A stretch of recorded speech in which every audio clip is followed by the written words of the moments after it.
This is Iman, Malaysia's last living Sumatran rhino. Or put more precisely, this was Iman. News spread in 2019 that Iman has died and the Sumatran rhino is now officially extinct in Malaysia. To most of us, this comes as a surprise. When we think of rhinos, the image that springs to mind is probably this one. Beefy, sturdy animals grazing on wide African plains. But the rhinoceros world is diverse and manifold, from black and white rhinos in Africa to the Indian rhino in Asia. The scientific name of Sumatran rhinos is Dicerorhinus sumatrensis. These rhinos are reddish-brown in color and they are quite hairy. Babies are born with a dense coat of hair, though it thins out somewhat as they get older. Sumatran rhinos are more closely related to woolly rhinos than any other living rhino species. Like the white rhino and black rhino, the Sumatran rhino has two horns. The lower horn of the Sumatran rhino is smaller than the upper one. However, both horns are smaller than those of its African cousins. Rhinos are huge creatures and the Sumatran rhino is no exception. It can weigh upwards of 2,000 pounds. In reality though, this is very small for a rhino, making the Sumatran rhino smaller than any other rhino species. They are usually 3 to 5 feet high and 6 to 8 feet long. Sumatran rhino is a browser of feeds on fruit, especially white mangoes and figs. They also eat leaves, twigs and bark. Sometimes the animal will venture into cultivated areas to eat crops. Sumatran rhinos can eat over 50 kilograms of food every day. Sumatran rhinos prefer lower altitudes, especially secondary forests where low-growing plants are more abundant. Their habitat ranges from lowland swamps to mountain forests, but they generally favor forests with thick vegetation. In the wild, Sumatran rhinos live at low densities and are mostly solitary. Females are thought to be territorial and to avoid one another. The Sumatran rhino once roamed from the foothills of the eastern Himalayas in Bhutan and India through Myanmar, Thailand, possibly to Vietnam and China, and south through the peninsula Malaysia. This species is found now in small populations on the island of Sumatra in Indonesia. These scattered populations are mainly confined to Gunung Lusur, Kunci Seblat and Bukit Barisan Selatan National Parks. A few are also still living in Kalimantan.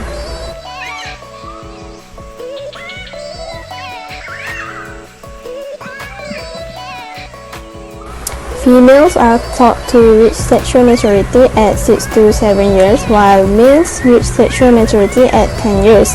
Sumatran rhinos give birth to one calf at a time every 3 to 4 years.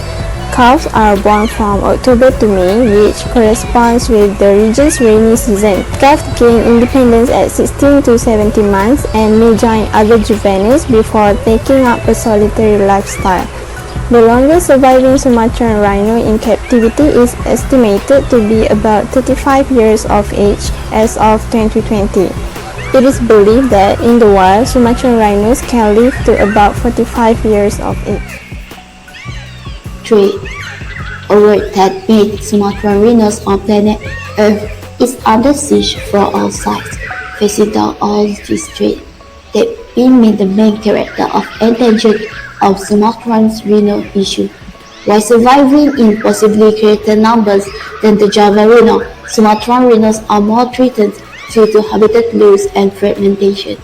The remaining animals survive in small, fragmented, non-viable populations and with limited possibilities to find each other to breed. Its population decline continues. Just 2 captive females have reproduced the last 15 years. The critically endangered Sumatran rhino, Dicerorhinus sumatrensis, formerly ranged across Southeast Asia.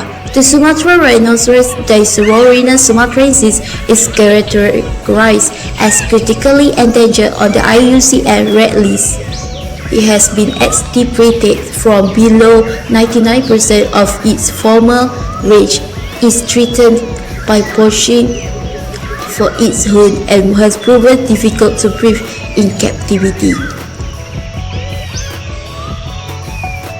Losses were driven by habitat destruction and hunting for the horn trade.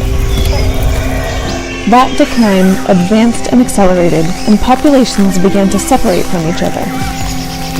They became marooned in constantly shrinking islands of habitat that started to wink out as human societies took a firmer grip on the region. As the rhino population fragmented into those dwindling pockets of forest, their small groups got smaller, and in their increasing isolation, their birth rate started to drop, with births of young rhinos likely now fewer than necessary to offset even their natural death. They are slipping quickly towards extinction.